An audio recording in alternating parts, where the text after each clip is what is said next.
1857 சிப்பாய் கழகம்னு நம்ம படிச்சிருக்கோம். அதுதான் இந்தியாவினுடைய முதல் சுதந்திர போர் அப்படின்னு சொல்றாங்க.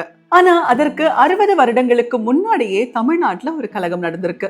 ஆனா அதை பத்தி இங்க நம்ம யாருமே பேசல, பாட புத்தகத்திலயும் இல்ல.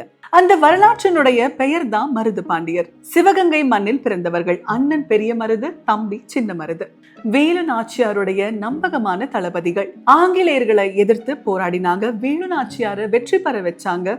ஏன் சிவகங்கை அரியணையே மீட்டெடுத்தவங்க அவங்கதான். 1801 ஒரு தைரியமான காரியம் செஞ்சாங்க. இந்தியாவிலேயே முதன்முறையாக ஒரு அறிக்கை எழுதினாங்க. அந்த அறிக்கையில பாத்தீங்கன்னா, வெள்ளையனே வெளியேறு, இந்த நாடு எங்களுக்கு சொந்தமானது அப்படின்னு இருந்தது. ஆனா ஆங்கிலேயர்கள் அதை விடல. பெரிய படைய அனுப்பிச்சு சுற்றி வளைச்சாங்க. ஆனா மருது பாண்டியர் சரணடையில ஓடியும் போகல.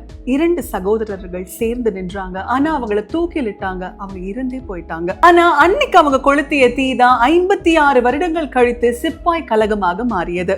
நமக்கு சுதந்திரம் கிடைக்க காரணமா இருந்தவங்களே அவங்கதான். அவங்கள மறக்காதீங்க. தமிழர்களின் வரலாறு உலகறிய இன்றை ஷேர் செய்யுங்கள். 25+ branches and still growing. Arabian Garden Seafood Restaurant.